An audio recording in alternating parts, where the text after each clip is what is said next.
Hello everyone, स्वागत है आप सबका। उम्मीद है आप सब अच्छे होंगे, स्वस्थ होंगे और पढ़ाई कर रहे होंगे। तो हम फिर से आपके सामने प्रेजेंट है एक नए कॉन्सेप्ट के साथ और उस पर बेस्ड कुछ इंपॉर्टेंट क्वेश्चंस के साथ। अगर आप हमारे क्वेश्चन सीरीज को आप फॉलो करना शुरू कर दिए होंगे तो आपको ये एहसास हो गया होगा कि हम लोग उन क्वेश्चंस को डिस्कस करते हैं जो एग्जाम में आने के मोस्ट प्रोबेबल है। उन कॉन्सेप्ट को डिस्कस करते हैं और कॉन्सेप्ट के थ्रू क्वेश्चंस को डिस्कस करते हैं।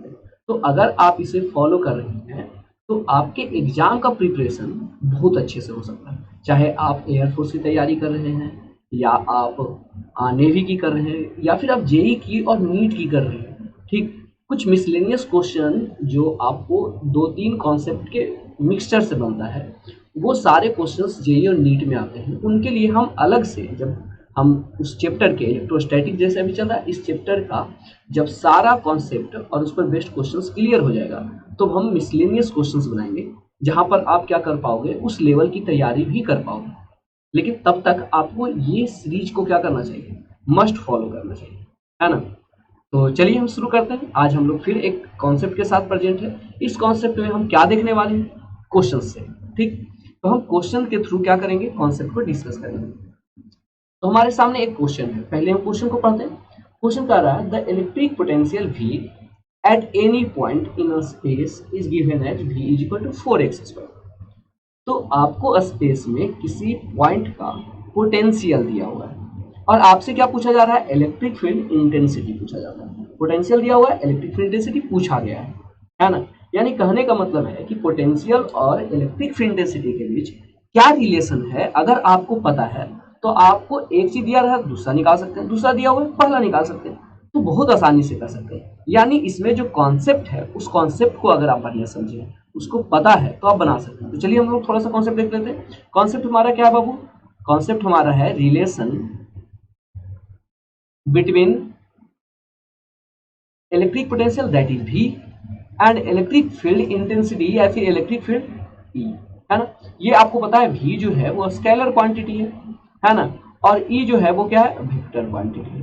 ठीक, लेकिन ये दोनों है क्या, तो आप जानते हो पोटेंशियल जो होता है वो होता है potential energy per unit charge, या फिर आप बोल सकते हैं work done per unit charge, है ना। जबकि इलेक्ट्रिक फील्ड इंटेंसिटी क्या है, इलेक्ट्रिक फील्ड इंटेंसिटी है force per unit charge. Electric field intensity क्या है, फोर्स पर यूनिट चार्ज। यानी कि जब फील्ड में किसी यूनिट पॉजिटिव चार्ज को रखते हैं तो उस पर जो फोर्स लगता है उसे हम इलेक्ट्रिक फील्ड इंटेंसिटी बोलते हैं, और उसे इंफिनिटी से फील्ड के अंदर लाने में जो वर्क डन होता है उसे हम इलेक्ट्रिक पोटेंशियल कहते हैं। तो अगर तुम्हें वर्क डन और फोर्स के बीच का रिलेशन पता है तो आप V और E के रिलेशन को भी गेस कर सकते हैं। जैसे हम लोग जानते हैं कि जो पोटेंशियल एनर्जी होता है वो होता है negative of work done, negative of work done, यानी कि ये हो जाएगा minus F dot B R. Clear, ये डॉट प्रोडक्ट होता है फोर्स और एलिमेंट्री डिस्प्लेसमेंट का। ये जो DW है इंटीग्रेशन इसलिए कर रहे हैं क्योंकि मुझे पूरा वर्क डन निकालना है।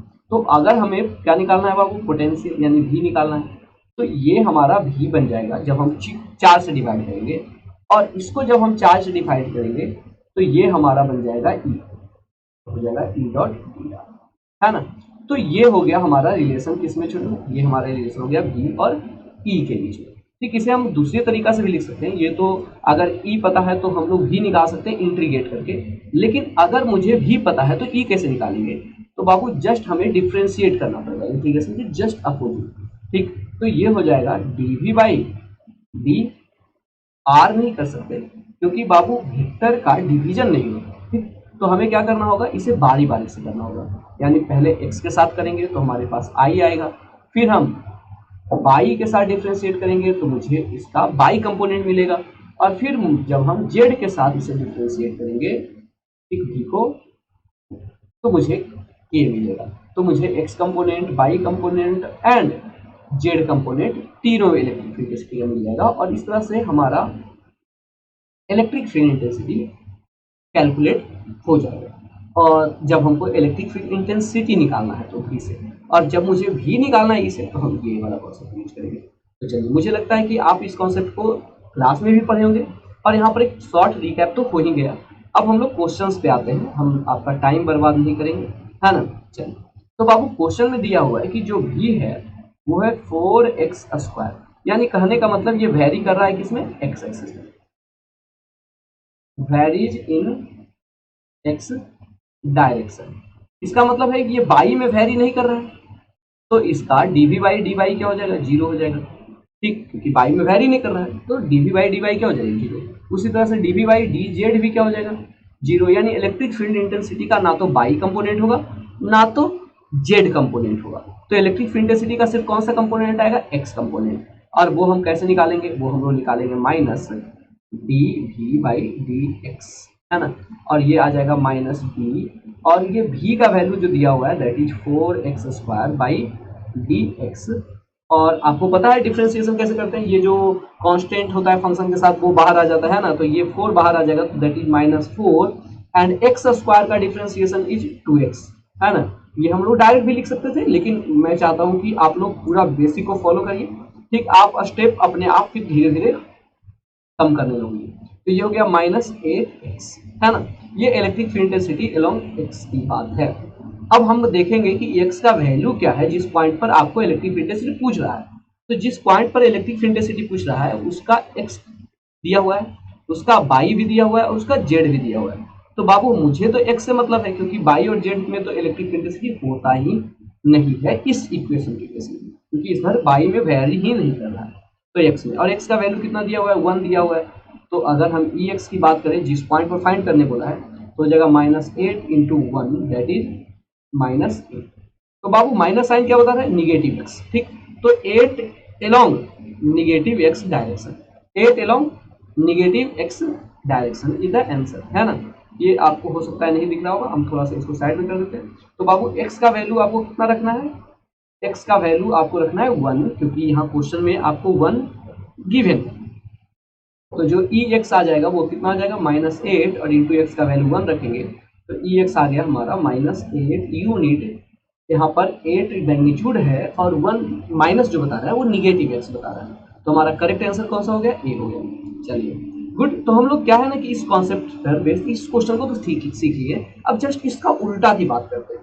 जैसे ही हम इस क्वेश्चन में बात करते हैं, यहाँ पर आपको ई का वैल्यू दिया हुआ है ना, और आपको भी पूछा जा रहा है। ठीक, और हम आपको कॉन्सेप्ट में भी थोड़ी देर पहले समझाया कि भी कैसे निकालते हैं, -e डॉट डी, अगर x में वैरी कर रहा है तो dx, है ना।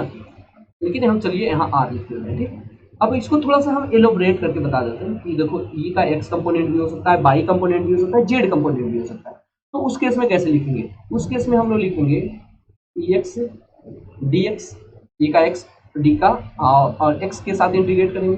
फिर हम लोग क्या करेंगे बाबू, e बाई dy, फिर क्या करेंगे हम लोग ez dz। आपको पता है डॉट प्रोडक्ट में होता है क्या, करस्पॉन्डिंग कंपोनेंट मल्टीप्लाई होता है। अगर हमको a डॉट b करना है तो क्या हो जाएगा, ax bx, a by b by az dz। उसी तरह से अगर e डॉट dr करना है तो क्या हो जाएगा, ex dx, e by dy and ez dz। पर आप अगर जो देखिए इस क्वेश्चन को गौर से, तो बोल रहा है कि जो इलेक्ट्रिक फील्ड इंटेंसिटी है दैट इज ई, वो दिया हुआ है कि इसका मैग्नीट्यूड ई नॉट है और ये एक्स एक्सिस के लॉन्ग एग्जिस्ट कर रहा है। किधर छोटे, एक्स एक्सिस के लॉन्ग एग्जिस्ट कर रहा है, यानी कि इसका जो बाई कंपोनेंट है वो 0 है और इसका जेड कंपोनेंट भी क्या है, 0 है, सिर्फ एक्स कंपोनेंट है।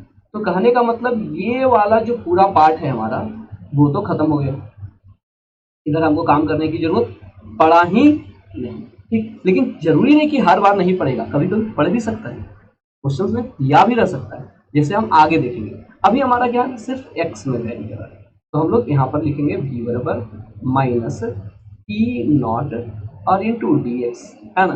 तो v इक्वल टू क्या हो जाएगा बाबू, माइनस, अब ये हो जाएगा हमारा ई नॉट तो बाहर आ गया क्योंकि कांस्टेंट है, और डी एक्स का इंटीग्रेशन क्या हो गया, x, तो हो गया माइनस ई नॉट एक्स, है ना। और ये हमारा हो गया बी आंसर, बहुत आसान है। चलो नेक्स्ट क्वेश्चन देखते हैं। कह the electric potential V is given as function of this the electric field at x is equal to 1। मुझे उम्मीद है कि इस क्वेश्चन को तो आप बहुत आसानी से कर लोगे।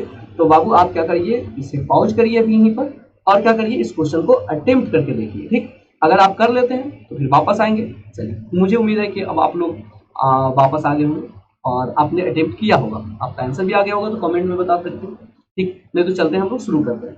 तो मुझे क्या करना है बाबू, निकालना है मुझे ई और ई निकालना है तो मुझे v को डिफ्रेंशिएट करना है, क्योंकि x के लॉन्ग है, x के साथ डिफ्रेंशिएट करेंगे। अगर बाई वेरिएबल रहता तो बाई के साथ भी करते हैं, लेकिन यहाँ पर x के साथ ही करेंगे। और इसे डिफ्रेंशिएट करेंगे x के साथ, तो मैं डायरेक्ट लिख देता हूँ, तो ये हो जाएगा 5 और इसका डिफ्रेंशिएट माइनस तो आगे रहेगा ही, ठीक। और x स्क्वायर का कितना हो गया 2x प्लस, अब हम 10 को बाहर लेंगे कांस्टेंट, और x का डिफरेंशिएशन कितना हो गया छोटू 1 हो गया, और माइनस 9 का डिफरेंशिएशन 0 हो गया।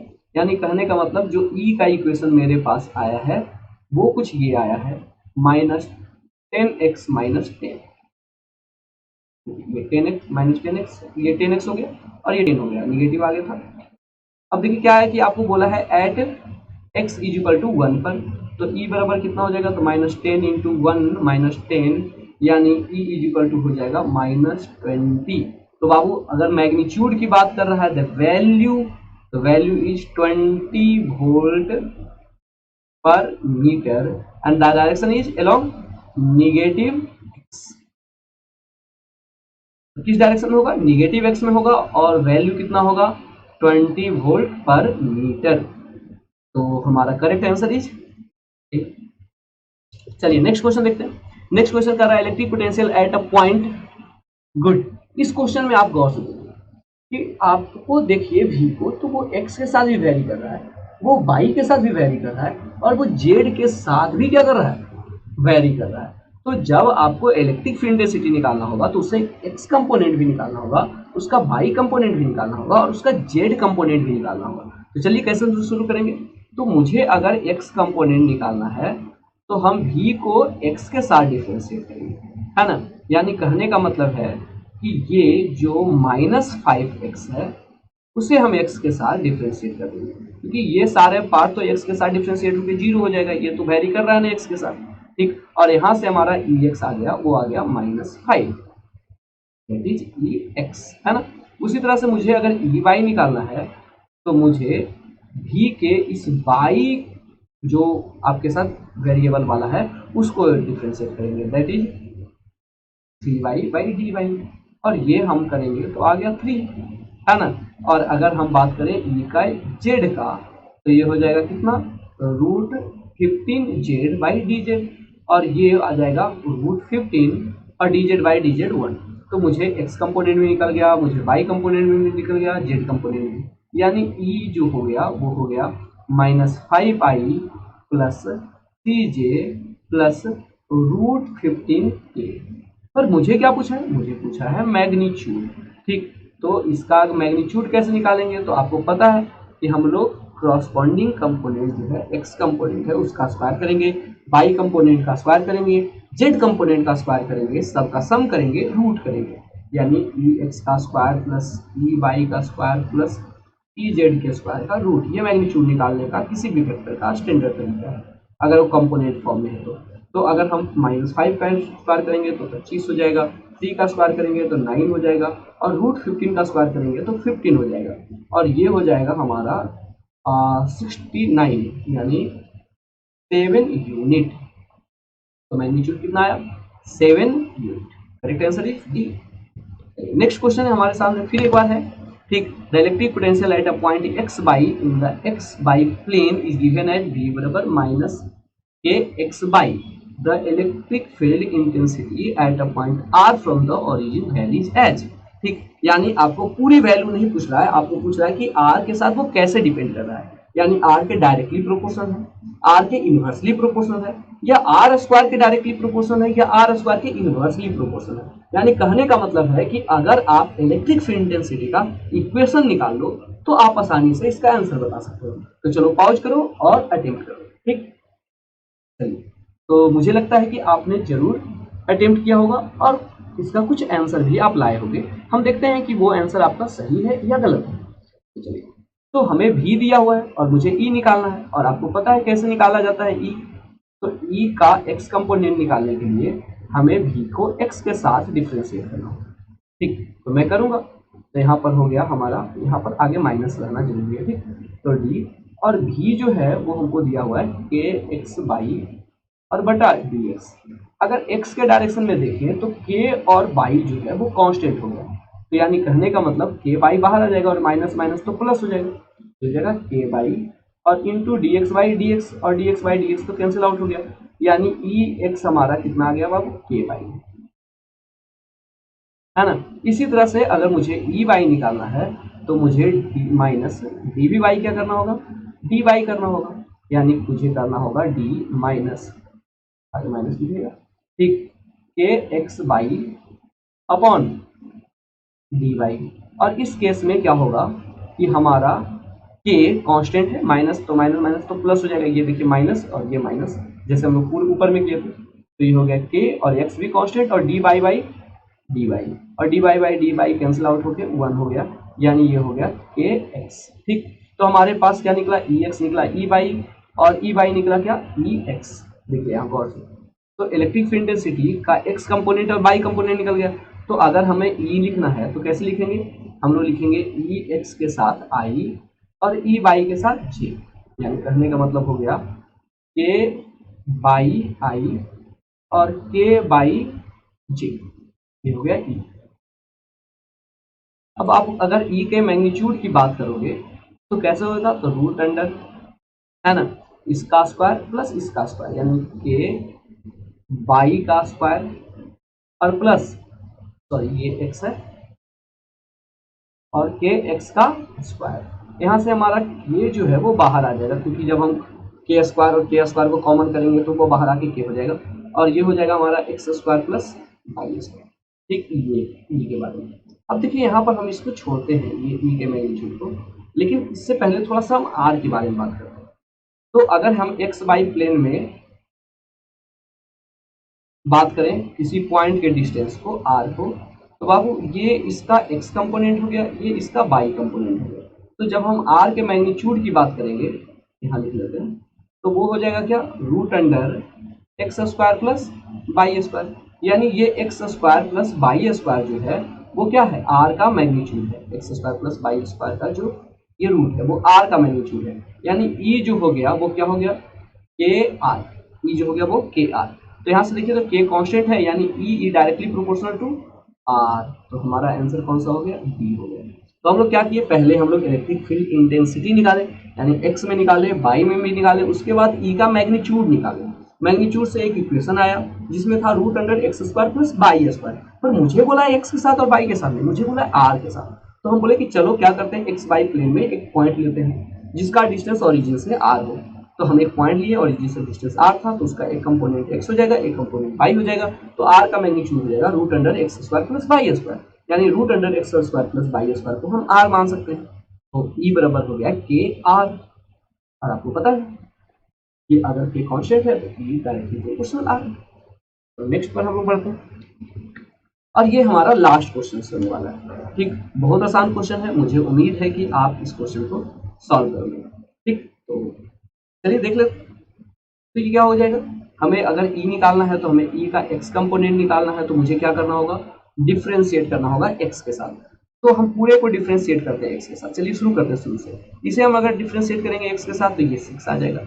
इसे अगर हम एक्स के साथ डिफरेंशिएट करेंगे तो ये एक्स खत्म हो जाएगा और ये हो जाएगा हमारा, लेकिन आगे तो माइनस साइन भी रखना होता है, तो ये हो जाएगा -8/²। अब बाकी इसमें तो एक्स है नहीं, इसमें एक्स है नहीं, इसमें एक्स है नहीं, तो इन सब में एक्स के डिफरेंशिएशन करेंगे तो क्या हो जाएगा, सारा चीज 0 हो जाएगा। यानी ये हो गया हमारा एक्स कंपोनेंट ई का। अब हम ई का बाई कंपोनेंट निकालेंगे कैसे, तो हमको बाई के साथ डिफरेंशिएट करना होगा हर टर्म को। तो इसको डिफरेंशिएट करेंगे बाई के साथ तो ये हो जाएगा 0। इसे करेंगे बाई के साथ डिफरेंशिएट तो -kx हो जाएगा जो कांस्टेंट हो जाएगा।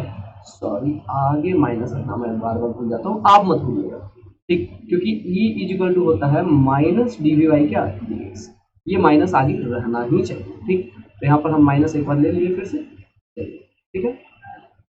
इसे डिफरेंशिएट करें फर्स्ट टर्म को तो 0 हो जाएगा क्योंकि इसमें बाई है नहीं। इसको डिफरेंशिएट करेंगे बाबू तो -8x है जो कांस्टेंट हो गया और बाई स्क्वायर का डिफरेंशिएशन 2y आ गया। चलिए अब इस टर्म को अगर डिफरेंशिएट करेंगे तो -8 जो हो गया हमारा कांस्टेंट हो गया, -8 कांस्टेंट, और बाई को अगर हम डिफरेंशिएट करेंगे तो 1 आएगा, तो उसको छोड़ देते हैं। अगर इसे हम बाई के साथ डिफरेंशिएट करेंगे तो +6z हो जाएगा, है ना।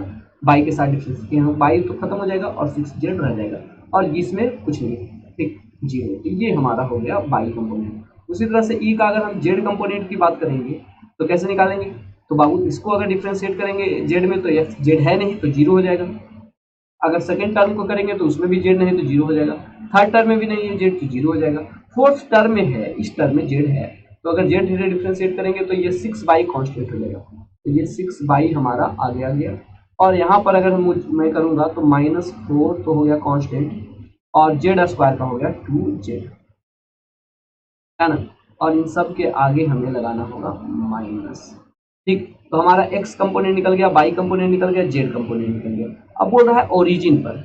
अगर हम ओरिजिन पर बात करें तो ओरिजिन पर x का वैल्यू 0 होता है, y का वैल्यू 0 होता है और z का वैल्यू भी 0 होता है। तो अब इसमें रखना शुरू करते हैं। तो बाबू अगर हम y का वैल्यू 0 रखेंगे तो ये वाला पूरा पार्ट क्या हो जाएगा 0, यानी हमारे पास ये आ जाएगा -6। कितना आ जाएगा -6। अब इस टर्म को देखिए, तो बाबू इसमें भी क्या कर रहा है कि आपको x y z 0 रखना है। तो x रखेंगे 0 तो खत्म, 0 ये टर्म भी खत्म। ठीक, इस टर्म भी खत्म, ये बचेगा -8। और अगर हम बात करें कि z टर्म को 0 रखेंगे, y भी 0 और z भी 0, तो ये तो पूरा ही 0 हो जाएगा। यानी हमारे पास जो e आ गया वो आ गया -6i और -8j। तो अगर मुझे e का मैग्नीट्यूड लिखना होगा तो कैसे लिखेंगे, तो ये हो जाएगा √6 का स्क्वायर प्लस -8 का स्क्वायर। और अगर हम करेंगे तो 36 और 64 100 और 100 का रूट कितना होगा 10। तो आ गया हमारा 10 यूनिट। ठीक, ये होगा ना 10 यूनिट। ठीक, एक बार फिर से हम लोग देख लेते हैं कहीं कोई दिक्कत तो नहीं है। ठीक, हमारा ये दिया हुआ है जो कि है -6 -8/² गुड, और बाकी तो खत्म हो गया। ठीक, अगर हम ई बाई की बात करेंगे तो कितना हो जाएगा -8x/, ठीक है, और ये हो जाएगा -8 636 64 100।